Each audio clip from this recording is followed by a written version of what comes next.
집사님이 질문하셨는데, 우리 우포에서 3박 4일 동안 한 게 뭐냐면은, 계속 대화만 했어요, 대화만. 근데 질문이 전부 다 성경에 관한 질문이기 때문에, 3박 4일 동안 이제 말씀 사경에 한 것 같다, 이런 이야기 했는데, 내가, 내 자신에 대해서, 이제 내 삶에 대해서 풀리지 않는 거를 끝까지 질문해야, 그게, 복음이 깨달아지고, 복음이 깨달아지면 저절로 바뀌어버려요. 힘 하나도 안 들일 필요가 없어요. 복음 모르기 때문에 엉뚱하게 살고, 문제에 막 빠져 살지, 복음을 알면은 인생은 너무너무 쉽습니다. 진짜 쉬워요. 사람 바뀌는 것도 너무너무 쉬워요. 내가 거짓 나가 난 줄 알면은 변화되는 게 진짜 힘들습니다. 근데 참 나가 진짜 낸 줄 알면은 바뀌는 건 너무너무 쉽습니다. 이건 그러니까 우리는 참나와 거짓말을 가리지 않은 상태에서 자아가 선을 행할 것이냐, 자아가 악을 행할 것이냐, 이것만 따져요. 그러니까 아무리 노력해도 원점입니다. 네. 지구가 아무리 노력해도 태양 주위에 계속 돌죠. 못 벗어나요. 그러니까 우리는 거짓나와 참나를 안 가리고 무조건 자아가 선을 행할 것인가, 자아가 선을 행하면 참나고, 자아가 악을 행하면 거짓나라고 생각해요. 네, 그게 완전히 속은 겁니다. 네, 그게 아니에요. 자, 여기 이제 아까 전에 이제 집사님이 어떻게 비우죠? 그런 말을 비우려고 하면 안 비워진다 이렇게 했잖아요. 그죠? 네. 비우는 게 아니고, 비어있는 혼이, 이미 비어있는 혼으로 우리가 창조되어 나오는 거예요. 빈 혼의 상태로 하나님이 우리의 사람을 지으셨다고요. 빈 혼. 그래서 창세기 보면은 하나님이 사람을 만드시고 그의 생기를 딱 불어넣죠. 자, 이걸 하는 게 중요해요. 뭐 하는 게 아니. 창세기가 정말 중요해요. 창세기가 처음에 사람을 만들 때 먼지에다가 생기를 불어 넣으셨죠? 네. 그럼 뭐가 돼요? 산혼이 됐어요.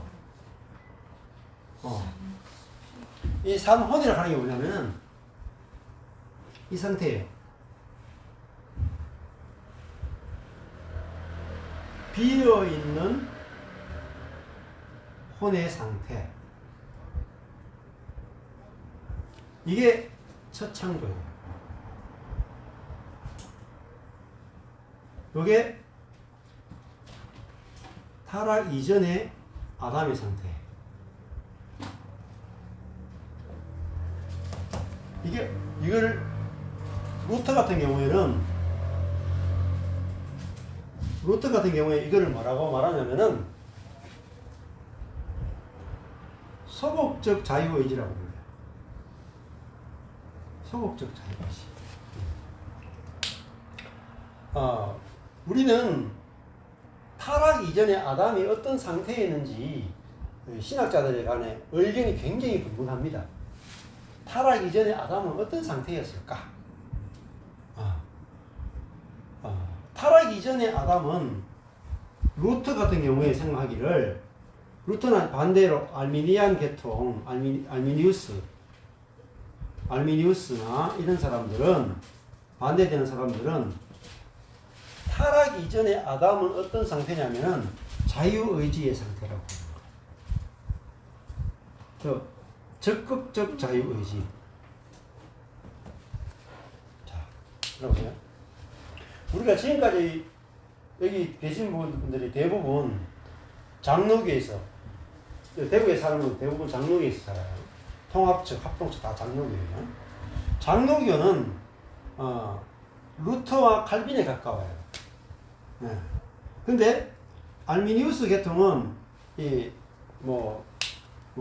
감리교라든지 또 성결교라든지 오순절이라든지 이런 쪽이 다 알미니우스 계통입니다. 개혁주의 빼고는 대부분 알미니우스 계통입니다. 근데 여기는 뭐냐면, 사람이 타락 이전의 아담은 어떤 상태냐면 자유의지를 가진 상태로 태어났다. 이거예요. 성경도 자유의지가 예? 성경에서도 자유의지 이야기했거든요. 그렇죠. 그 잘못된 거예요. 오해예요. 타락 이전에 아담은 자유의지를 가진 게 아니라 루트는 뭐냐면 소극적 자유의지라는 거예요. 소극적 자유의지는 뭐냐면 하나님을 의지하는 거. 하나님을 의존할 수 있는 것 정도의 자유의지밖에 없어요. 의존. 다른 말하면 선과 악 중에 선을 선택하고 악을 행하지 않을 자유의지는 갖고 태어나지 않았다는 뜻입니다. 이게 루트가 말하는 거 아주 중요한 거예요. 그러니까 타락 이전의 아담은 선과 악이 있으면 나는 악은 안 하고 선만 행할 거야 라고 하는 자유의지를 가진 존재로 태어나지 않았다는 거예요. 이게 엄청 중요한 내용입니다. 그러니까 처음 창조한 이 루트는 선과 악 중에 어느 걸 선택할 가능성이 더 높아요? 자유의지가 없으니까. 완벽한 자유의지가 없으니까. 악을 선택할 훨씬 더 가능성이 크죠? 그래서 처음 창조한 타락 이전의 아담은 뭐죠? 나는 하나님을 의존하지 않으면 안 되는 인간이구나. 그게 소극적 자유의지야. 그러니까 하나님이 인간에게 준 것은요, 선을 선택할 능력을 주신 적이 없단 말이야. 선을 선택해서 선을 행할 수 있는 능력을 주신 적이 없고, 하나님을 의존할 수 있는 요 능력밖에 준 게 없단 말이야. 쉽게 얘기하면. 그게 소극적 자유의지. 그렇죠. 그게 소극적. 그러니까 이게 빈 그릇 상태예요. 그러면 처음에 아담과 하와가 창조됐을 때 완전한 상태로 창조된 게 아니에요. 예. 자, 이 자유의지가 소극적 자유의지 상태니까 이 상태인데 여기 선악과가 선악의 지식이 들어가면은 이 아담은 선악의 지식이 나오는 사람으로 살 수밖에 없는 상태. 이게 선악과를 먹죠. 선악과를 먹으면은 선악과가 나오는 사람. 생명나무를 먹으면 생명나무가 나오는 사람. 이 중립적 상태가 혼의 상태. 이게 중요한 거예요. 처음부터 보면 하나님이 사람을 이렇게 소극적 의지로 지었기 때문에 그렇죠. 우리가 그 이후에 그 선악과를 먹음으로 네. 잘못된 게 아니라 처음부터 그러면 저렇게 선악과 먹기 전에 벌써 이렇게 소극적 자유의지 상태로 선악과 먹기 전에 소극적 자유의지 상태로 지어져 있었다는 거죠. 근데 선악과를 먹으면 어떻게 되겠어요? 선악과와 연합이 되겠죠. 이 빈 그릇 안에 선악과가 들어가면 나오는 거는 선악의 지식밖에 없겠죠. 왜? 선과 악을 내 스스로 결정해서 행할 능력이 없어. 근데 선악이 들어오니까 자기 속에는 뭐가 나와요? 선악밖에 나오는 게 없는 거야. 그래서 하나님이 뭘 먹으라 그랬어요? 생명나무를 먹어야 되겠죠. 생명나무를 먹으면 뭐가 나오겠어요? 생명이 나오는 거예요. 이 생명은 뭐라고 할 수 있냐면은 생명나무는 그냥 생명이 아니에요. 이 생명은 하나님의 생명이에요. 하나님의 생명이 이 빈 그릇 안에 들어가면 내주하면은 하나님의 생명을 표현하는 혼이 되는 거예요. 그러면 하나님의 생명과를 먹으면은 이 비어있는 혼이 안이 하나님의 생명을 꽉 차겠죠. 그거를 신학적 용어로 치면은 성령 충만이에요. 성령 충만. 그러니까 비어 있는데 성령이 들어오니까 성령이 차고 넘친다 이 뜻이죠. 네. 이게 성령 충만의 개념이에요. 목사님 다시 한 번만 더요. 예. 원래 선악과를 먹어갖고 우리가 선악을 구분하는 게 아니라 애초에 우리가 빈 그릇으로. 아니요. 선악을 구분하는 거는 선악과를 먹은 이후에 하는 거예요. 빈 그릇. 예. 그 전에는 어떻다고? 그 전에는 하나님을 의존하지 않으면 안 되는 연약한 존재로 지음받은 거예요. 그러니까 연약한 상태가 타락 이전의 아담이지 우리는 타락 이전이니까 능력과 지혜가 완전한 상태가 아담과 하와가 타락 이전의 완전한 상태라고 이렇게 생각을 하잖아요.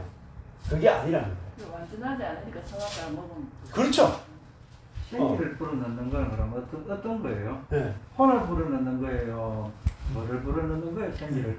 생기를 넣는 것은 그 하나님의 생명을 불어넣는 게 아니고 그냥 이 먼지에다가 그냥 하나님의 호흡을 불어넣으니까 비어있는 혼의 상태로 그냥 지음받은 거죠. 예. 그렇게 산혼이라 하는 것은 비어있는 혼의 상태로 지음받았다. 그러니까 우리는 처음부터 이렇게 생각하는 거예요. 하나님이 있고 사람이 있으면 하나님이 사람을 만들 때는 이 사람이 온전한 상태로 지음받아가지고 하나님 없이도 스스로 선과 악을 선택할 수 있는 능력을 가진 존재로 독립적 존재로 지었다고 생각하잖아요. 독립적 존재. 하나님과 분리된 독립적 존재로 지었다고 생각하는 거예요. 그게 아니에요. 하나님이 지으신 사람은 마치 어떻게 보면 자동차와 같아요. 하나님이 자동차를 딱 짓고 나면 자동차는 온전하죠. 근데 이 자동차는 온전하지만은 사람이 운전하지 않으면은 고칠 덩어리죠. 그러니까 우리는 자꾸 하나님이 사람을 지었다 그러면 하나님과 사람이 분리된 존재로서 사람을 지었다고 생각하는 거예요. 아니에요. 하나님이 사람을 지은 것은 자기와 연합할 존재로서의 사람을 지은 거예요. 이게 다른 거예요. 연합할 사람.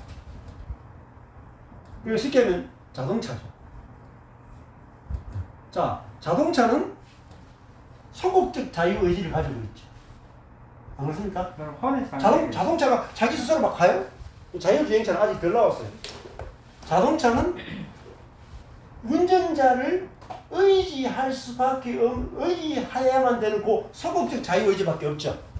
근데 운전자가 자동차 안에 타가지고 운전을 하면 자동차는 그때 비로소 운전자가 운전할 때 자동차는 온전하다 그러죠. 그럼 목사님 예. 창세기 1장 26절에 예. 말씀 하나님 예, 예. 우리 형상과 예. 모양이 있잖아요. 예. 그다음 27절에는 예. 그도 하나님 형상과 모양인데 예. 창세기 5장에는 예. 하나님 형상밖에 없잖아요. 예. 그럼 그거는 또 어떻게? 예. 성경이 형상과 모양 그럴 때 우리가 이제 히브리어의 이제 그 문법적이나 문학적인 용어를 보면은 그걸 분리해 쓰는 게 아니라 교차적으로 써요. 우리는 이제 그 성경을 해석하는 방법이 여러 가지가 있는데 유대인들의 해석 방법이 있거든요. 네. 유대인의 성경 해석 방법이 있어요. 있고 일반적으로 일반 문학적 해석 방법이 있어요. 차이가 뭐냐면요.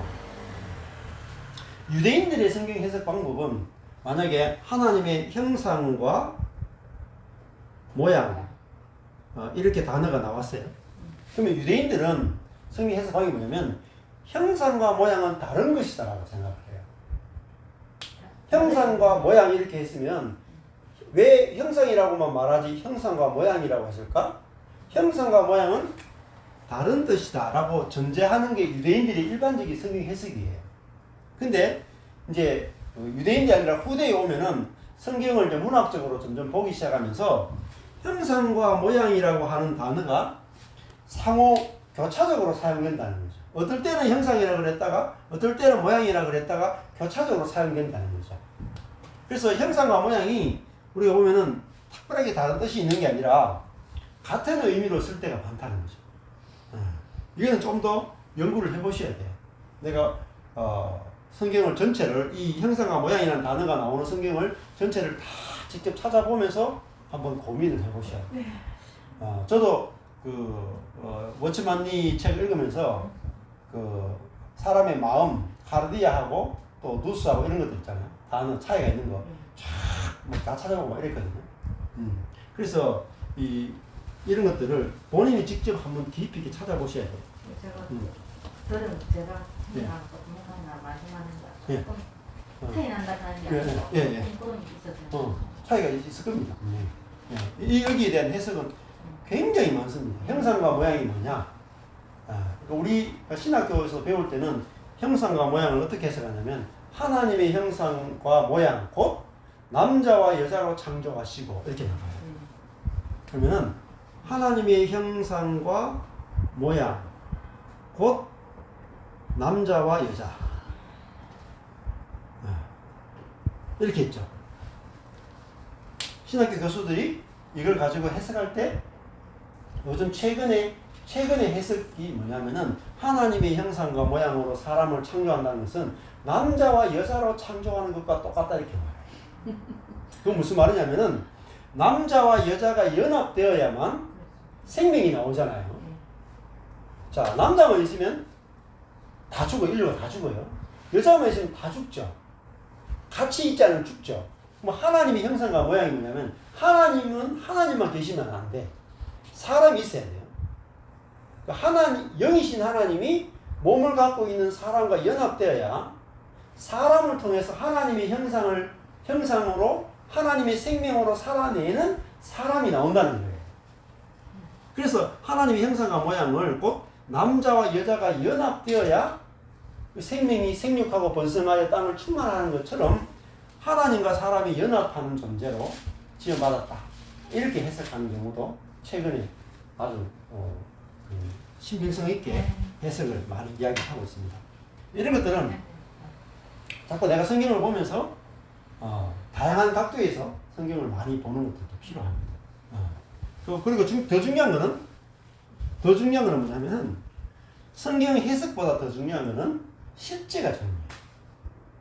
내가 성경을 이렇게 해석했는데 예를 들면은 형상과 모양은 다르다고 해석하는 게 맞느냐, 같다고 해석하는 게 맞느냐, 이제 그걸 따지는 것도 중요한데 더 중요한 거는 이걸 따졌을 때 실제로 내 안에서 하나님의 형상의 체험, 하나님의 모양의 체험이 있느냐가 중요해요. 거기까지 안 가면은 이전의 모든 해석은 다 가짜예요. 예를 들어서 내가 그리스도와 함께 십자가에 못 박혔다. 그게 무슨 뜻이냐 하면은요, 신학자들은 수많은 해석을 내놔요. 근데요, 그 체험을 내놓는 사람은 아주 극소수예요. 그러면요, 그 해석만 내놓는 건 다 버려야 돼요. 실제가 있느냐가 중요해요. 실제로 내가 죽고 그리스도가 사는 그 체험을 내놓을 수 있는 해석이 가장 좋은 해석이에요. 그래서 열매로 안다 그랬죠.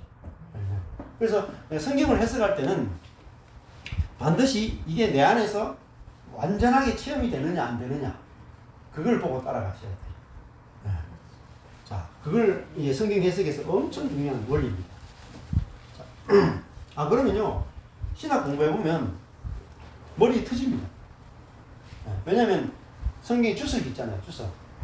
하나님의 태초에 천지를 창조하시니라 할 때요, 하나님이 태초에 천지를 창조하신다. 창세기 1장 1절 있죠. 창세기 1장 1절. 그 다음에 땅이 혼돈하고 공허하며 흑암이 깊음 중에 있고 하나님의 신은 수명에 운행하시니라. 창세기 1장 1절과 1장 2절이 있는데 창세기 1장에서 말하는 하나님이 천지를 창조하시니라 할 때 하나님이 천지 창조를 끝냈다는 말이냐?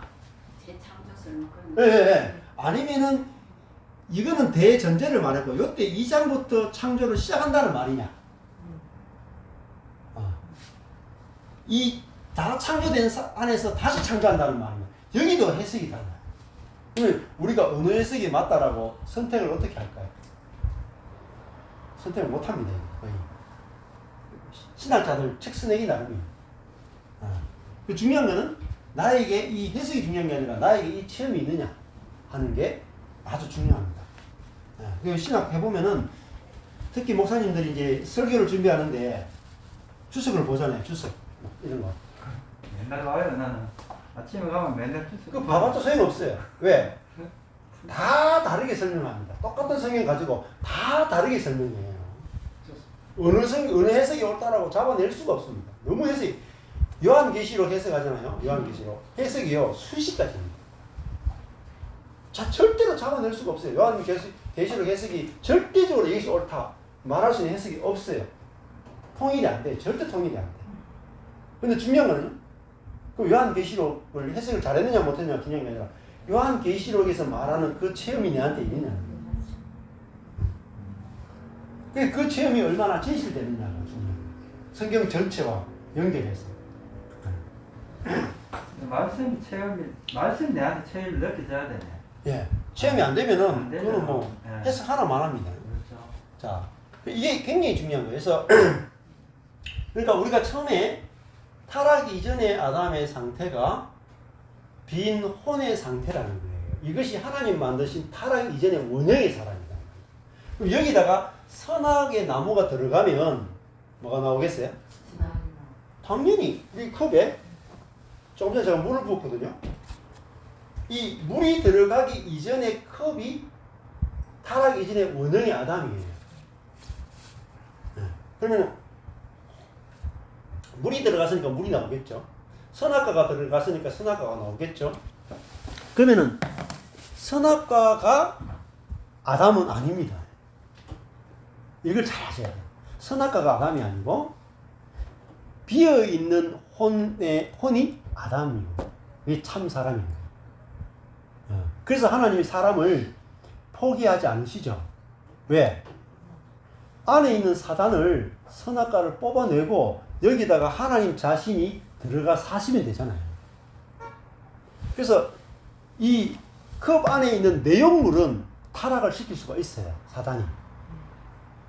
악한 마음, 교만한 마음 그런 것들을 막 집어넣을 수 있어요. 그러나 이 혼, 생각, 감정, 의지를 생각할 수 있고 느낄 수 있고 표현할 수 있는 그 기능, 생각하는 기능, 느끼는 기능, 선택하는 기능은 타락시킬 수가 없습니다.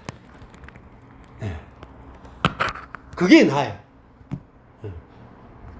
그래서 인간과 침팬지의 차이가 어제 이제 아내가 차를 타고 왔는데 책을 읽으면서 하더라고요. 침팬지와 인간의 가장 큰 차이가 뭐냐.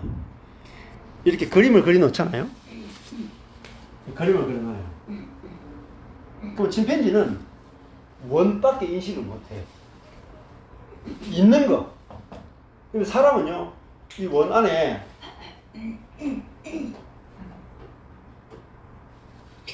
사람을 그려넣을 수 있어요. 없는 것을 만들어낼 수 있어요. 침팬지는요, 이거 없으면요, 끝! 더 이상 풀 수가 없어요. 그냥 끝이야. 그러니까, 생각해보세요. 이게, 조나단 에드워드 하는 분의 세왕 이야기를 쓴 유명한 글쓰인이 있어요. 그 다음 책이 막 30권 정도 나와 있어요. 그분의 그 하나님의 생명 체험을 보면은 아주 그 중요한 책이거든요. 그 책에 보면은 이런 게 나와요. 짐승과 사람이 있잖아요. 이게 6일째 창조되죠. 네. 그러니까 짐승과 사람의 가장 큰 차이가 뭐냐? 짐승은 빈 혼의 상태로 창조되지 않았어요. 짐승은 뭐냐면 빈 혼이 아니라 꽉 차 있는 혼이에요. 짐승도 생각하고 느끼고 선택하죠. 그죠? 안 그렇습니까? 짐승도 생각, 감정, 의지가 있죠. 근데 짐승의 생각과 감정과 의지는 자기 몸에서 나오는 생각, 감정, 의지인데 이거는 꽉 차 있어 가지고요. 짐승 안에는 사단이 들어간다거나 짐승 안에는 하나님이 들어갈 수 있는 기능이 없어요. 딱 꽉 차 있어요. 이미 완결체예요. 짐승은 완결체예요. 완결체로 창조되었고 사람은요. 미완결체로 창조됐어요. 이게 엄청난 차이예요. 사람은 창조됐는데 생각하는 기능, 느끼는 기능, 선택하는 기능만 가진 존재로 미완성체로 창조됐다. 그 상태에서 사단이 들어가면 사단의 생각이 나오고 사단의 감정이 나오고 사단의 의지가 나오는 존재로 지는 거예요. 하나님이 그 속에 들어가서 내주하시면 하나님의 생각, 하나님의 감정, 하나님의 의지가 나타나는 존재로 지는 거예요.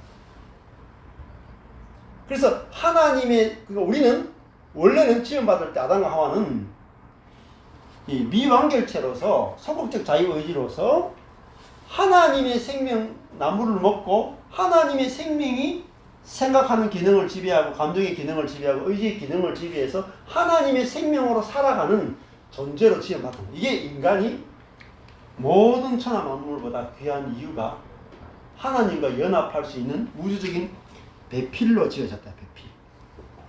여자. 하나님은 남자이시고 우주적으로 남자이시고 사람은 여자로 지어졌다. 그 여자는 뭡니까? 완결체입니까? 미완결체입니까? 미완결입니다. 미완결이지만 미완결 자체가 또 온전하죠. 여자로서는.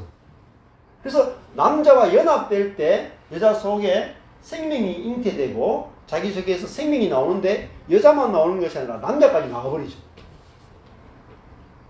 그게 인간은 미완결체로 지음받은 이거가 인간은 하나님 보시기에 심히 좋았더라. 이게 온전한 상태예요. 그래서 아까 전에 어떻게 내가 내 마음을 비울 수 있느냐가 아니고 이미 빈 상태로 지음받았다는 걸 아는 게 중요해요. 이 빈 상태로 지은 이것이 타락 이전에 온전한 인간이고 지금도 우리는 여기로 돌아가는 거예요. 이게 여기서 들어있는 이 선악의 나무가 들어와서 선악의 지식이 나오는 이것이 진짜 내가 아니고 선악의 나무가 표현되는 가짜 나라고 하는 걸 아는 게 중요해요. 근데 우리는 전부 다 가짜 나라가 내 진짜 낸 줄 알고 내 생각이 나고 내 감정이 나고 내 의지가 나니까 이거를 버릴 수가 없는 거예요. 여기에 다 얽매여서 사는 거예요. 그러면은 나를 통해서 원래는 하나님의 생명을 표현하는 존재로 지었는데 내 감정 표현하고 내 생각 표현하다가 이제 끝나는 거예요. 그러면 하나님의 생명이 표현되면 어떨 것 같아요?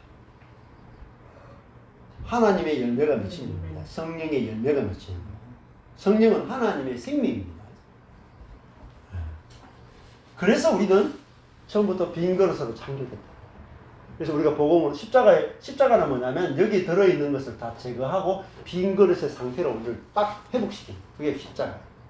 그리고 십자가에서 죽으면 뭐죠? 성령이 와서 내주하셔가지고 성령이 우리를 다스리기 시작합니다. 네. 성령의 불로 우리를 청소하시는 거예요. 청소하시고 다 번제로 태워버리고 우리 안에 성령이 거할 수 있는 집으로 딱 만들어서 성령이 우리 안에 내주하면서 성령이 우리와 연합되어서 성령이 우리의 생각, 감정, 의지를 통해서 성령의 마음이 하나님 아버지의 마음이 표현되는 것. 그게 진짜 우리 참 새로운 피조물이다 이렇게 표현할 수 있겠죠.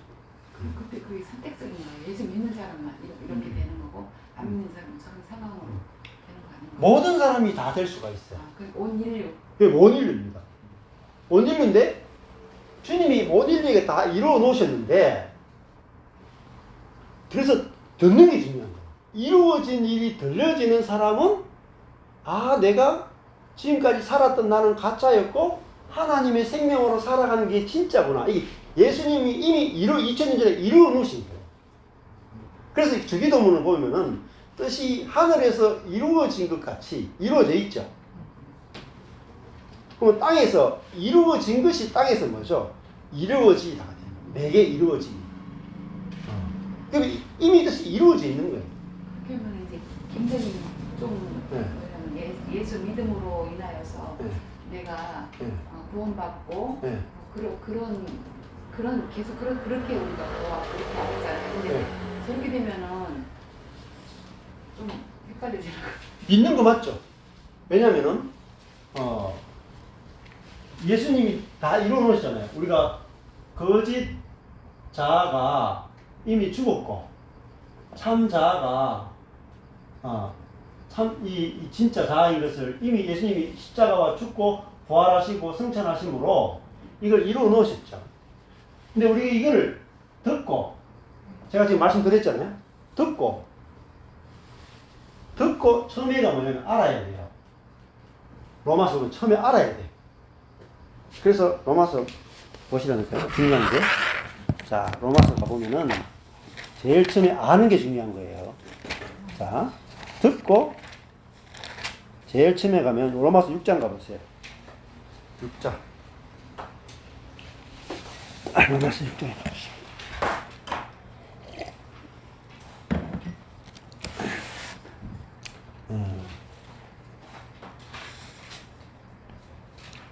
아, 6장 2절 가보면은 로마서 6장 2절.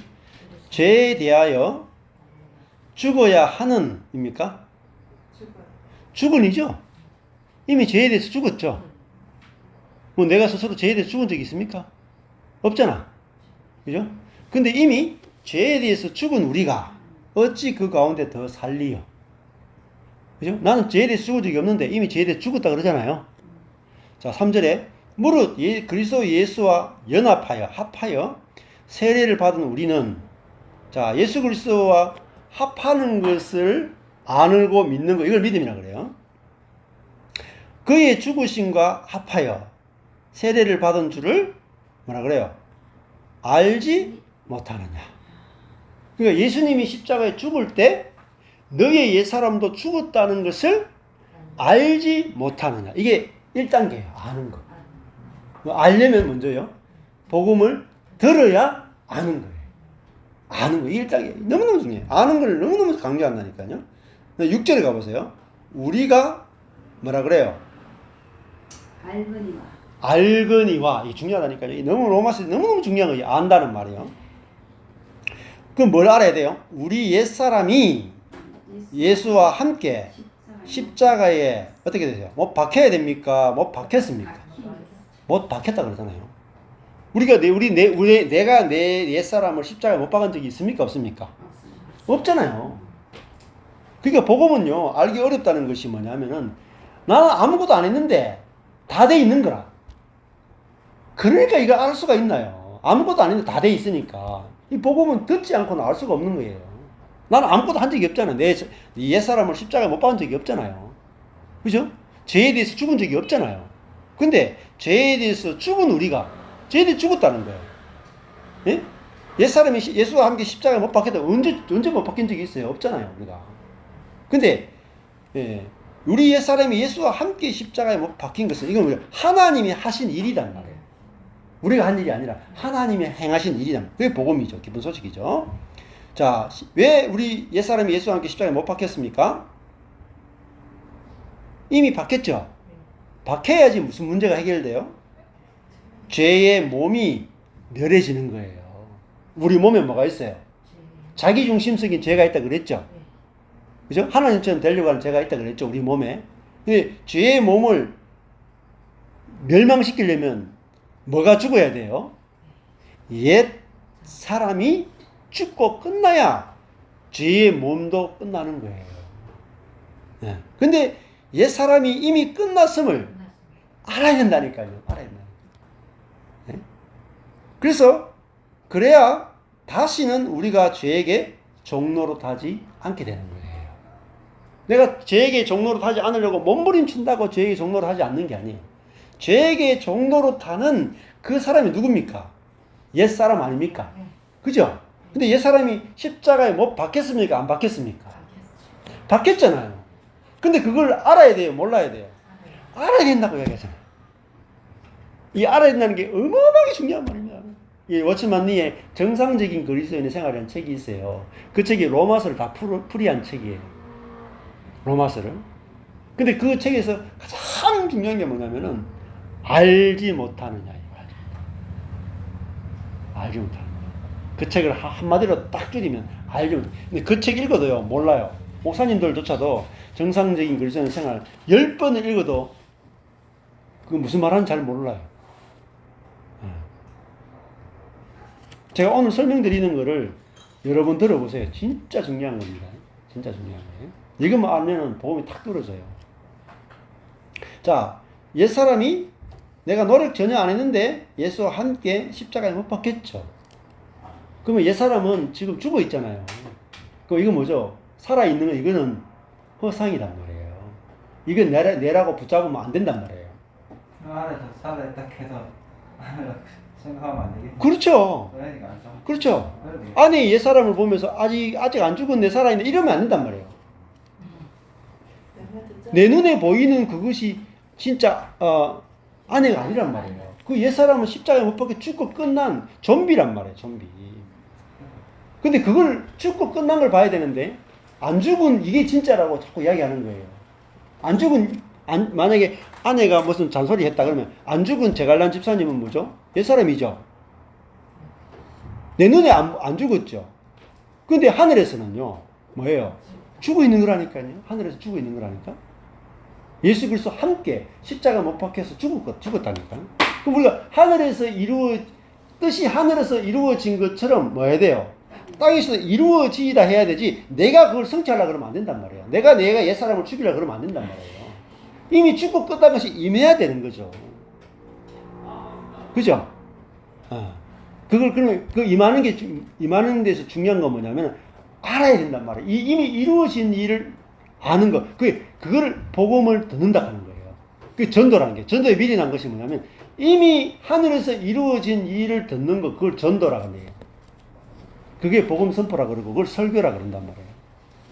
그게 듣는 거 안 듣는 사람이 차이가 있나요? 그럼? 차이가 있죠. 안 듣는 사람도 똑같은 상태는 똑같은 거 아니에요? 아니요, 상태가 똑같아요. 어떻게? 하늘에서 상태가 똑같죠. 땅에서는 실제가 하느냐 안 사람은 되죠. 똑같으니까. 그렇죠. 만약 그러니까 내가 생명을 사는 게 참 예. 나로 사는 게 예. 이 땅에서 유효한 기간이 뭐 60년인지 50년 예. 이런 예. 인간의 예. 유효 기간 예. 그것만 그렇게 잠깐 사는 예. 거지. 예.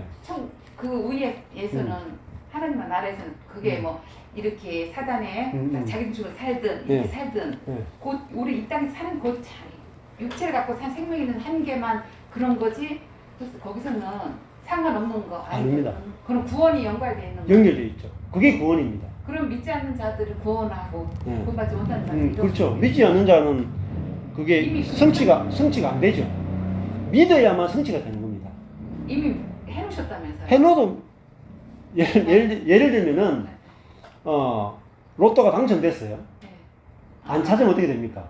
그러니까 아니네. 그러니까 아니죠. 예수가 다 이루어놔도 이거를 믿는다 하는 이게 손이에요. 받는 겁니다. 받지 않으면요 아무 의미가 없습니다. 세례 받아도 모르면 예, 복을 모르면 모르는 거예요. 그렇죠. 세례 의식이 하나도 안 중요한 안 믿는 겁니다. 사람도 예, 안 믿는 사람도 안 네. 믿지만은 복음 알아만 예. 믿는 거예요. 그렇죠. 왜 이렇게 알리는 게 굉장히 중요하네. 아니 그렇죠. 너무너무 중요해요. 그래서 전하는 자가 없이 어찌 들으려고 하잖아요. 복음을 전하는 자의 발이 어찌 그리 아름다운가 그러잖아요. 이루어진 일을 전하는 거를 설교라 그래요. 근데 우리는 하라 하지 말라를 설교하잖아요. 그죠? 설교가 아니다니까요. 설교인지 아닌지 모르니까 앉아서 듣고 있는 거죠. 알면 앉아서 못 들어요. 네? 원래 개혁주의는 예배 시간에 뭘 하느냐면은 성찬을 하잖아요. 세례와 성찬하잖아요. 예. 성찬을 하는 이유는 뭐냐면 이루어진 일을 의식으로 보여주는 거예요. 예수님이 십자가에 죽어서 우리에게 하나님의 생명의 빵이 됐다. 우리는 이걸 먹으면 그게 생명나무예요. 생명나무를 먹으면은 우리가 예수의 생명으로 살게 된다는 것을 보여주는 거예요. 이루어진 일을 보여주는 게 그게 성찬이에요. 경건한 분위기 만들려고 하는 것도 아니고 성찬식을 꼭 하라는 뜻이 아니고 이미 하늘에서 이루어진 일을 이 의식을 통해서 연극을 통해서 보여주는 거란 말이에요. 그 의미를 모르면요 성찬식 백날 해봤자 아무 의미가 없어요. 그게 캐톨릭입니다. 경건한 의식으로 하는 거 그게 캐톨릭이에요. 내용은 모르고 하여튼 성찬식 하면 마음 좋다는 거야. 성찬식 안에서 막 죄가 없어진다는 거야. 내용은 뭔지 모르겠어. 우리도 그러고 있는 거예요. 캐톨릭이나 개신교 다른 게 뭐가 있으면 똑같죠. 그 뜻이 무엇인지 모르는데. 뜻이 뭔지. 그래서 복음은요 평생 들어도 잘 몰라요.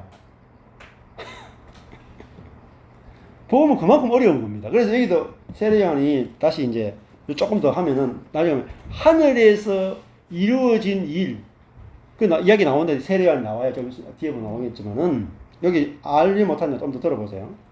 자, 먼저는 알아야 되죠. 그죠? 우리 옛사람이 예수 그리스도와 함께 십자가에 못 박혀서 이미 끝났다. 얼마나 기쁜 소식입니까? 고칠 필요가 없잖아요.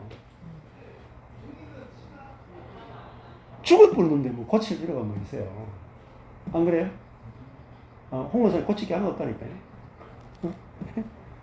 네, 방황의 사람이 고칠 게 하나도 없다니까요. 자, 고칠 게 없으니까 뭐죠? 정죄할 게 없죠. 그죠? 정죄할 게 없잖아요. 옛사람이 죽었으니까 옛사람은 뭐죠? 선을 행할 수도 있고 악을 행할 수도 있잖아요. 근데 옛사람이 죽었으니까 이제 자랑할 사람도 없고, 그죠? 정죄할 사람도 없잖아요. 그럼 우리는 이제 옛사람끼리 만나면 안 되는 거예요. 그래서 빈 그릇인 새 사람으로 그 안에서 하나님의 생명을 내놓는 사람으로만 서로 만나는 거. 이게 성령의 교통하심이 너희 무리 가운데 있어요. 성령이 서로에게 흘러야 되는 거예요. 생명이 흘러야 되지 선과 악이 흐르는 것은 교회가 아니란 말이에요. 그게 축도가 그런 뜻이라니까요. 성령의 교통하심이 너희 무리 가운데 있을지어다. 내용도 모르고 맨날 축도만 한다니까요. 될 일이 아니라니까요. 될 일이. 예. 자, 첫 번째가 이미 끝난 것을 알아야 되죠. 그죠? 그 다음에 두 번째가요. 8절이에요. 8절, 로마서 6장 8절이니까 만일 우리가 그리스도와 함께 죽었다. 죽었죠. 그러면 또 우리가 뭘 믿어야 돼요? 그와 함께 살 줄을. 그 다음에 두 번째가요. 첫 번째가 알아야 되고 두 번째는 믿어야 돼요. 믿노니. 근데 분명하게 알면요. 저절로 믿어집니다. 이게 중요한 말이에요. 믿으려고 노력하면 안 믿어지는데 분명하게 알면 저절로 믿어집니다. 요 말이 너무너무 중요합니다. 이 말이요. 책 1000권을 요약한 말입니다. 거의. 자, 믿으려고 하면 안 믿어지지만 분명하게 알면 저절로 믿어진다. 네, 이 말이 너무너무 중요한 말이에요. 기억하세요. 이게 워치만이 정상적인 그리스도 생활을 한마디로 다 축약한 거예요. 축약. 네. 이거는요, 공부해서 아는 게 아니에요. 시험해봐야 알아요. 시험하면요, 아주 선명하게 알아요. 너무너무 쉽고 단순하게 알아져요. 네. 그 다음에 11절에 가보면은, 이와 같이 너희도 너희 자신을 어떻게 돼요? 죄에 대하여 죽은 자요, 그리스도 예수 안에서 하나님을 대하여는 산 자로 뭐라 돼요? 여길지어다. 여길지어다가 뭔지 아세요? 믿는다는 말 같은 거예요. 로기조마이, 계산하라는 말이에요. 계산하라. 정확하게 카운트하라는 말이에요. 한치 오차도 없이 딱 계산하라는 말이에요. 죄에 대해서는 우리 생각해 보세요. 자, 그러면은 저기 이제 우리 김성호 집사님, 안에 제가란 집사님 볼 때 죄에 대해서 죽었습니까? 안 죽었습니까? 예? 아내가 죄에 대해서 죽었습니까? 안 죽었습니까? 제가란 집사님 남편이 죄에 대해서 죽었습니까? 안 죽었습니까? 아니, 펄펄 살아있지 않나요? 우리가 눈에 보면은 펄펄 죄에 대해서 펄펄 살아있는 사람이 보이죠. 그 사람이 뭐예요? 옛 사람, 거짓 자아. 그러면은 죄에 대해서 너희 자신이 하는 거야. 옛 사람은 죄에 대해서 죽었고 하나님에 대해서는 산 자, 이건 부활한 자란 말이에요. 하나님의 생명으로 사는 자로 알고 카운트하라는 말이에요. 정확하게. 아내를 볼 때, 남편을 볼 때, 아, 우리 남편과 아내는 옛사람이 이미 죽었고 이제는 하나님의 생명으로 사는 자구나 라고 알고 알아야 저절로 믿어지죠. 믿어지면 실제가 내가 나타나요. 이미 이루어진 것을 봐야 돼요. 우리는 안 이루어졌기 때문에 저 인간은 언제 저리 되겠나 고쳐서 되려고 하잖아요. 절대 고쳐서 될 수가 없습니다. 이미 되어진 것을 봐야 돼요. 그래, 되어진 것을 봐야 알게 되죠. 알지 못하느냐. 죄에 대해서, 그러니까 죄에 대해서 죽은 자는, 살아있는 자는 뭐죠, 그러면? 죄에 대해서는 죽은 자로 여겨야 되고, 근데 죄에 대해서 살아있는 자는 뭡니까? 그러면 진짜입니까? 가짜입니까? 가짜죠. 죄에 대해서 죽었다고 그러는데.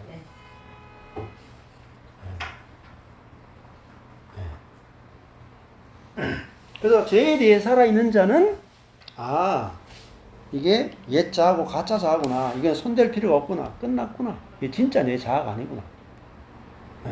죄가 뭐예요, 죄가? 죄가 어떤 거예요?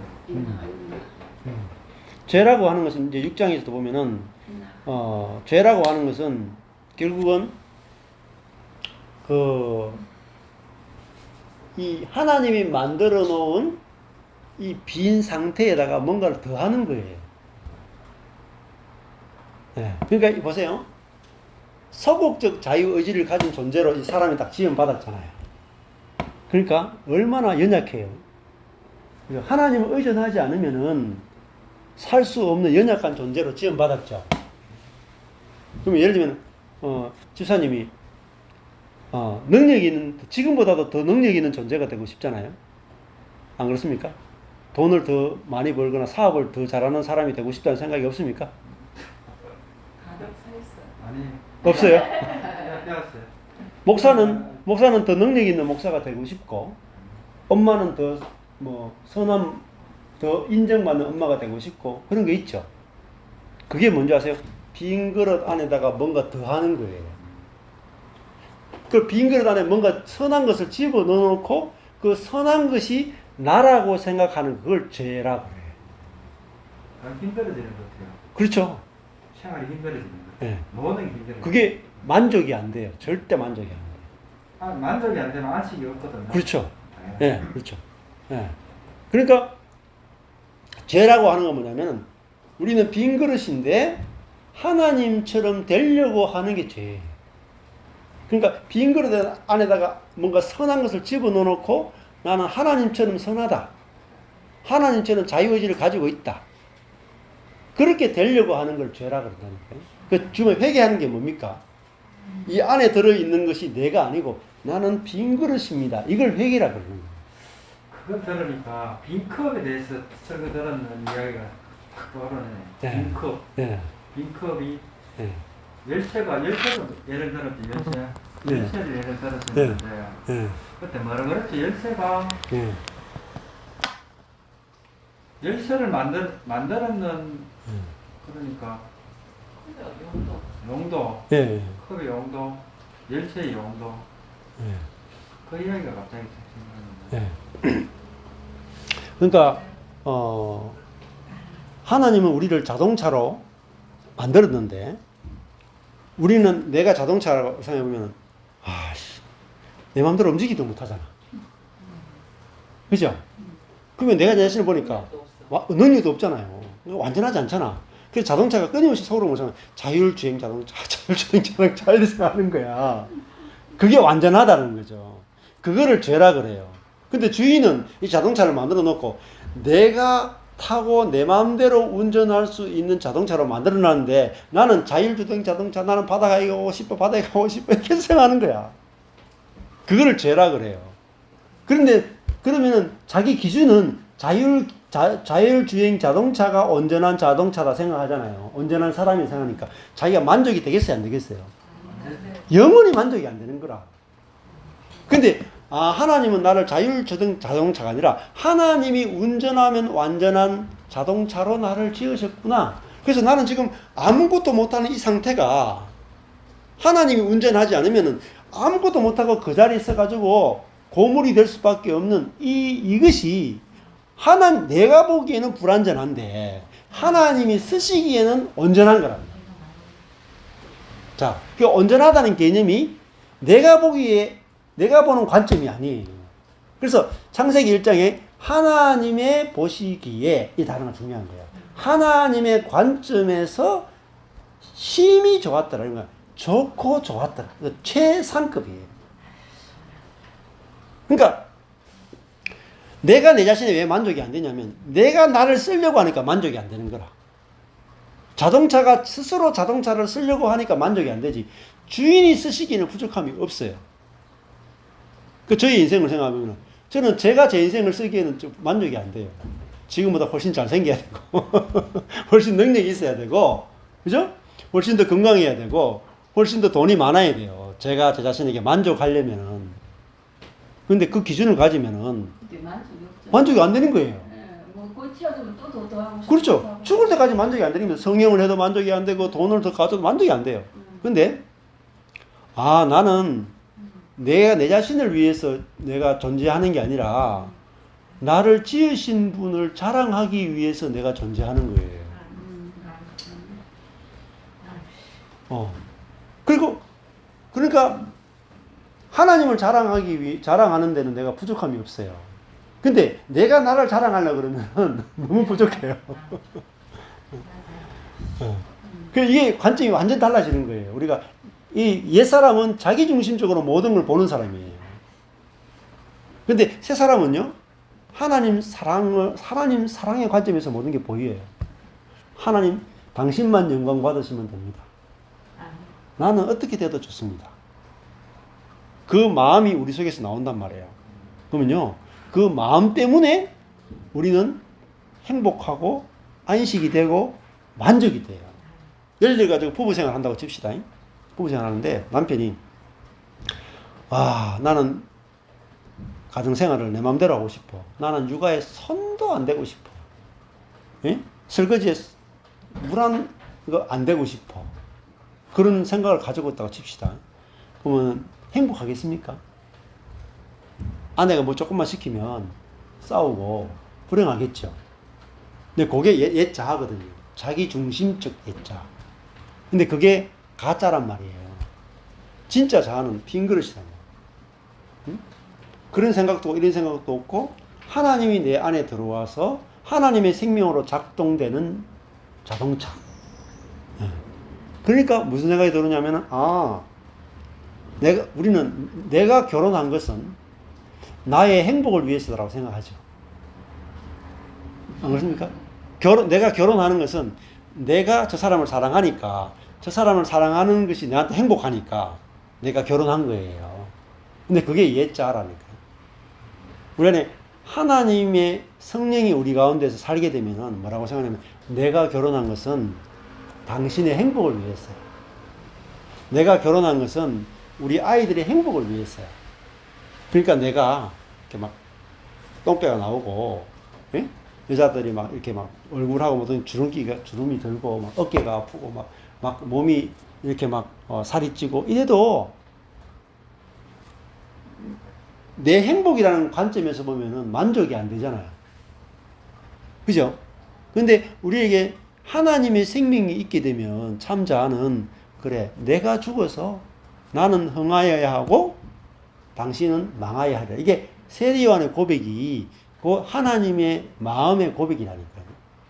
그 우리가 하나님의 생명이 우리 안에 담겨져서 우리 빈 혼을 통해서 나타나기 시작하면은 그런 마음이 저절로 나오는 거예요. 저절로.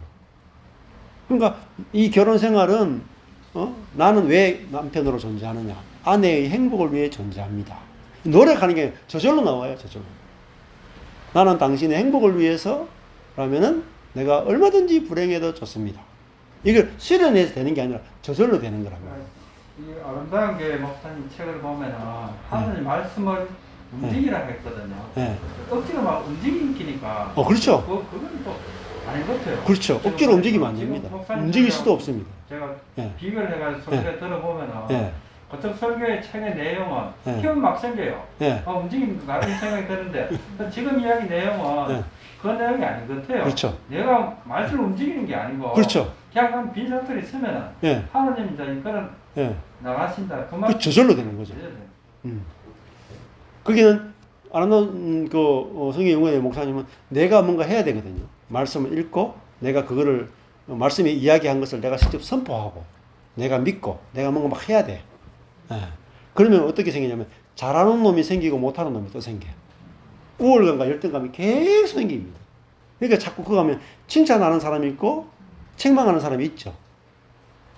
교회 안에 그런 분위기가 있어요. 예, 칭찬하는 사람과 책망하는 사람이 꼭 나타나요. 정신이 안 들고 나는 책망 많이 들었지. 예, 그래서 열심히 교회하는데 왜 자꾸 비교한다고요, 성도들을. 누가 말씀을 잘 깨닫는다, 못 깨닫는다, 발표를 잘한다, 발표를 못한다. 계속 비교하는 거예요. 그러니까 연합이 안 되는 거예요. 그렇게 하는 게 누구예요? 참 자아가 하는 것입니까? 거짓 자아가 하는 것입니까? 거짓 자아가 하는 거예요. 그렇게 형제를 판단하고 정죄하고 잘한다 못한다 하는 그것이 다 거짓 자아가 하는 겁니다. 그 설교도 누가 하는 거예요? 거짓 자아가 설교하는 거예요. 우리가 얼마나 깊이 속아 있는지 모르는 거예요. 그 말씀을 정확하게 알면은 다 분별이 되는 거예요. 근데 말씀을 정확하게 알려줄 사람이 누구냐는 거죠. 말씀을 정확하게 알려준 사람은 능력 있고 지혜 있는 사람은 말씀이 안 뚫어져요, 절대로. 예수님이 그 하나님 말씀이 산상수훈에 보면 막 쏟아져 나오죠. 예수님이 말씀을 공부하신 적이 없다니까요. 공부할 시간이 어디 있어요? 가난한 집안에 장자로 태어나가 목수로 살아야 되는데 바리새인처럼 서기관처럼 공부할 시간이 없어요. 뭐로 아느냐면은 나는 공부할 시간도 없는 사람이구나. 나는 아무것도 아니구나. 나는 빈 그릇이구나 하면은 그 빈 그릇이 참 나인 걸 알면은 내 속에서 저절로 말씀이 쏟아져 나오게 되었어. 저절로 나옵니다. 말씀이. 왜냐하면 참 자하기 때문에. 우리가 참 자함을 회복하면 저절로 하나님의 생명이 나오게 돼 있어요. 저절로 하나님의 마음과 연합이 돼요. 그래서 생각해 보세요. 이걸 이렇게 설명할 수 있어요. 참 사람이 된다는 것은 여자가 된다는 것과 똑같아요. 자, 여자가 점점 여자다워지면 어떻게 돼요? 남자가 와서 그대로 찰싹 들러붙어요. 네? 힘이 안 빠지는 거 너무 그래됐구나. 그렇죠. 그렇게 힘이 빠질까 하는 게 그게 뭐냐? 그게 옛자라니까요. 옛자의 생각이라니까. 그 연합의 세계를 모르는 거예요. 연합의 세계는 사람은 사람다워져야 하나님과 연합된다는 거예요. 근데 사람이 하나님처럼 돼버리면 연합이 안 돼요. 자, 우리는 죄인이기 때문에 계속 그 겉으로 보이는 거 있잖아요. 그게 그냥 그 저절로 보는 거 같아요. 그렇죠. 계속 그 능력이 있어야 되고 뭐 말씀을 계속 의지해가지고 네. 그 힘으로 자꾸 원동력을 돌리는데 이 생각을 계속 가지니까 이때까지 들은 복음이 그런 복음이니까 말씀을 어떻게든 내 육체에 적용을 해가지고 살아내려고 하잖아요. 은성수 목사님도 그 이야기가 그렇죠. 옛날에 설교들을 보면은 백들은 말씀을 활용하고 예수님을 활용하라 했는데 활용하는 방법을 일단 체험을 해. 지금 목사님 체험하라 했는데 체험도 안 되고 말씀을 억지로 활용하라 그래. 활용하니까 제자 훈련도 제가 아닌 것 같아요. 그렇죠. 힘들어지고 또 돌아가고 또 말씀을 놓치면은 또 옛날로 돌아가고 계속 원점으로 돌아가는 거예요. 근데 그건 왜냐하면 자아로 살기 때문에 그래요. 자아로 살기 때문에. 옛자아로 살면은 옛자아를 절대 벗어날 수 없습니다. 근데 지구가 태양계를 돌다가 지구가 태양계를 계속 돌죠. 근데 태양보다도 더 큰 것이 나타나가 지구를 끌어당겨 보면 이걸 벗어날 거 아니에요. 그죠? 돌다가 공전하다가 벗어나. 마찬가지로 옛자아로 예를 들면 이걸 이제 비유로 설명하면 이렇습니다. 짐승으로 살면 사자로 살면 사자한테 이렇게 생각해요. 사자한테 싸우지 말라. 친구들과 사이좋게 지내라. 이걸 선을 가르쳐요. 싸우는 건 악이다. 이렇게 가르쳐요. 그럼 어떨 것 같아요? 조금 안 싸우다가 배고프면 또 잡아먹어버리죠. 배부르면 조금 안 싸우다가 배고프면 또 잡아먹어버리죠. 변화될 수 있을까요? 사자가? 이웃과 다른 동물들과 사이좋게 지내는 것이 동물이 그 사자가 기도하거나 금식하거나 성령을 받거나 어떻게 하면 변화될까요? 안 됩니다.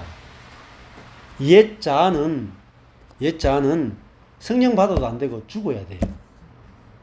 그리고 그 구약 성경이 있잖아요. 다니엘이 거기 들어갔을 때 그 사자의 입을 막고를 했는 사람이 하셨는데 그거는 목사님 어떻게 보세요? 그 일어나는 사건은 그 일어났으니까 구약 성경에 어떻게 말씀이 다니엘서가 나오고 이렇게 돼가 있는데 그렇죠. 일어났죠. 어떻게든 다니엘이 그때도 옛자가 완전히 죽은 상태입니까? 구약시대 때는 옛자가 죽는 게 없습니다. 아무도 못 죽습니다. 스스로 죽일 수 있는 사람 아무도 없어요. 우리의 옛자의 죽음은 예수님과 함께 죽는 거지. 그러니까 예수님이 오시고 난 다음에 옛자가 우리가 죽을 수 있지. 구약시대는 아무도 옛자가 죽은 사람 없어요. 그래서 예수님이 와야 예수님과 연합되어 죽는 거지. 우리가 우리 스스로 못 죽이면. 그래서 여기도 막 우리 옛사람이 어떻게 죽어요? 십자가에 못 박힌 것은 로마서 6장 6절에 보면 우리가 알거니와 우리 옛사람이 십자가에 못 박힌 것은 하는데 그 앞에 말이 있죠. 뭐 있습니까? 예수와 함께. 예수가 없는 구약시대는 아무도 옛사람이 죽은 사람이 없습니다. 그러니까 다른 말 하면 구약시대 때는 모든 사람이 옛사람으로 살았다는 겁니다. 그걸 아셔야 돼요. 그때 성령이 오셨잖아요. 성령이 와도 옛사람에게 성령이 오신 거예요. 그러니까 잠시 왔다가 가고 밖에서만 역사하는 거지 그 사람 안에 내주할 수는 없어요. 하느님의 역사를 그렇게 하시는 거예요. 하나님도 그렇게밖에 일할 수가 없습니다. 하느님 역사하셨으니까. 예, 역사해도 사람 속에 못 들어와요. 사자 입을 막게 했는 사람은 예. 하느님이 하나님 그렇게 하신 거죠. 그걸 해봤자 소용없습니다. 사람이 변화될 수가 없어요. 구약시대는. 구약시대는 다 옛자예요. 그래서 신약시대를 뉴 테스트먼트, 새 언약이라 그러죠. 그죠? 그리고 신약시대를 새 창조라 그러죠. 그리고 새로운 피조물이라 그러죠. 새 영이라 그러죠. 새 마음이라 그러죠. 새 하늘이라 그러죠. 새 땅이라 그러죠. 그죠? 그리고 새 예루살렘이라 그러죠. 그 구약시대와 신약시대가 정확하게 성경적으로 탁 짜갈라져야 돼요. 구약시대와 신약시대가 안 짜갈라지면은 성경이 아무리 읽어도 해석이 안 돼요. 예, 성경 예. 목사님 그 적어놓은 거 보니까 바로에게 꿈을 하나님이 주셨다고 이렇게 나와요. 성경 말씀에. 예, 예. 그러니까 예. 그 바로에게 성령 그 하나님이 꿈을 주셨고 예. 그래 요셉이 총리시키는 것도 하나님이 그렇게 예. 하셨는데. 그렇죠. 다니엘도 예. 마찬가지고. 그렇죠. 하나님, 예. 그대로 믿으면 되겠네요. 구약 읽으면 서름에 대한 거는. 그러니까 그거를 하나님이 하신 거지. 뭐 다니엘이 뭐 경건해서 이런 거 전혀 없습니다. 하나님이 일방적으로 다 약속하시고. 구약은 하나님 일방적으로 쭉 이렇게 예수 예, 그리스도를 예. 예수 그리스도가 오실 예수 그리스도가 아니면은 구약의 문제는 하나도 해결되지 않는다는 걸 이야기하는 게 구약이에요. 구약은 뭐냐? 실패의 기록이에요. 실패. 예. 그래서 제가 했던 걸 들어보세요. 그러니까 그 130분 만에 요약하는 그 신구약 전체 요약하는 거, 그 그 영상 여기서 강의했던 거 올려, 그걸 다시 들어보세요. 그 중요해요. 그러니까 구약 전체가 어떤 관점에서 봐야 되는지, 그래 구약과 신약이 쪼개져야 돼요. 구약 시대는 뭘 율법을 이야기하고 신약 시대에 오면은 이제 은혜와 생명의 시대가 왔다라는 거예요. 그래서 구약 시대와 인간은 다 옛사람이고 신약 시대 오면 새로운 피조물이 등장한다는 거예요. 그러니까 새 창조, new creation, 새 창조. 그 새 창조가 뭐냐? 그걸 알아야 되는 거죠. 그러니까 새 창조의 재료는 예수 그리스도예요. 예수 그리스도 없이는 새 창조가 안 돼요. 목사님, 여기 6절에 우리의 뭐 옛사람이 이 옛사람이 옛자라고. 그렇죠. 옛자라고 보시면 똑같은 말. 그렇게 안 본 것 같아요. 예. 다르게 본 것 같아요. 그렇죠. 예. 자, 그래서 오늘 이걸 쭉 봤는데 그러면은 누가 하느냐에 따라서 굉장히 반대. 이제 아까 전에 사자 보고 친구가 사이좋게 지내라 하면은 이거는 지킬 수 없는 명령이잖아요. 사자한테. 근데 어린 양한테 싸우지 말라 그러면 어떨 것 같아요? 저절로 안 싸우게 되죠. 사자한테는 굉장히 어려운 명령인데 어린 양한테는 너무너무 쉬운 명령이죠. 싸우지 말라는 말이. 뭐가 차이가 납니까? 생명의 차이가 나죠. 사자의 생명을 갖고 태어났느냐 어린 양의 생명을 갖고 태어났느냐에 따라서 율법이 지키기 어려울 수도 있고 쉬울 수도 있어요. 그렇죠? 그러니까 내 이웃을 내 몸처럼 사랑하라고 하는 명령이 부부끼리 화목하게 지내라고 하는 명령이 자 내가 이 명령을 지킬 것인가 말 것인가가 내가 노력해서 지키는 게 문제가 아니라니까요. 내가 참 자아가 누구냐가 깨달아져야 알아져야 내가 지금 아내와 화목하려고 하는 이 사람이 옛자아냐 새자아냐가 중요하지 아내와 화목하느냐 화목하지 않느냐가 중요하지 않다니까요. 결혼이 중요한 게 아니고. 그렇죠. 그렇죠. 결혼이 중요한 게 아니고. 예. 누가 이 문제를 다루느냐가 중요한 거예요. 그러면은 내 안에 참 자아가 거짓 자아는 아내와 화목하려고 노력하는 사람, 아내와 화목할 수 있다고 하는 사람, 그 사람이 옛 자아예요. 참 자아는 나는 아무것도 아닙니다. 아내도 아무것도 아닙니다. 그게 참 자아예요. 그러면 저절로 화목이 돼버려요. 노력할 필요가 없어. 그렇잖아요? 같잖아요. 나도 빈 그릇이고 아내도 빈 그릇이고 우리 똑같네. 그리고 우리가 내놓는 선, 악 이거는 우리가 아니네. 거짓이네. 거기서 그냥 화목이 되는 거라. 노력과 전혀 상관없이 저절로 되는 거예요. 그러니까 어린 양이 저절로 화목이 되듯이 내가 참 자아를 알면은 저절로 화목이 되는 거예요. 그래서 복음을 지속적으로 듣는 거예요. 그래서 오늘 로마서 6장에서 알지 못하느냐 하면서 뭐래? 내용을 알려주죠. 내용을. 그죠? 옛사람이 십자가에 못 박혔고 너희 자신이 죄에 대해서 죽은 자인 거. 이걸 들려주잖아요. 그러니까 복음을 듣는 것이 중요해요. 들어야 알게 되고 알면 믿게 되고 믿으면 실제가 되가 열매가 되어 나타나는 거예요. 그래서 복음을 듣는 것이 제일 먼저고 들으면 저절로 알아지게 돼 있어요. 알면 저절로 믿어지게 돼요. 믿어지면 저절로 실제가 돼요. 그렇죠? 자, 이 과정이 정상적인 그리스도인이 되는 과정입니다. 그래서 이 과정을 잘 기억하시고 따라가시면 아주 쉬운 길을 갈 수가 있습니다. 정말 쉬운. 이걸 우리 목사님들하고는 한 12년 전에 이 정상적인 그리스도인의 책을 읽고 스터디도 하고 하여튼 교재도 만들고 뭐 수없이 공부를 했어요. 그 12년 동안 하면서 지금 이제 알아지고 아주 쉽게 탁 알아져 가지고 제가 요약해 드린 겁니다. 이렇게 요것만 정확하게 알고 성경을 보셔도 로마서를 보셔도 굉장히 좀 쉬워질 겁니다.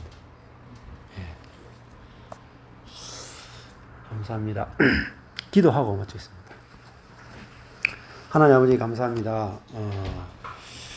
우리 옛 자아를 선악을 따지고 내중심적이고 높아지려고 하는 이 옛 자아를 죽여야 하는 것이 아니라 이 옛 자아는 거짓 자아고 이미 십자가에 죽은 자아인 것을 듣게 하시고 알게 하심을 감사합니다. 이것이 더 분명하게 들려지고 더 선명하게 알아져서 우리 마음속에 믿어지게 해주시고 그 믿음이 선물이라고 했는데 선물로서 믿어짐으로 우리 안에 이 실제가 경험되게 해 주시옵소서. 참으로 우리의 참 하나님 만드신 참 자아는 선을 행하는 자아가 아니라 선도 악도 없는 빈 그릇인 자아. 그래서 하나님의 생명이 담기면 하나님의 생명을 표현하고 사단의 생명이 담기면 사단의 생명을 표현하는 그 빈 그릇이 참 나인 것을 보게 해주시고 그래서 우리 안에 하나님의 생명이 담겨서 영원히 하나님을 나타내고 표현하고 하나님을 대리하여 통치하는 자로 살아가는 그 영광을 보고 누리고 전할 수 있는 자가 되게 하여 주시옵소서. 예수님 이름으로 기도했습니다. 아멘. 감사합니다.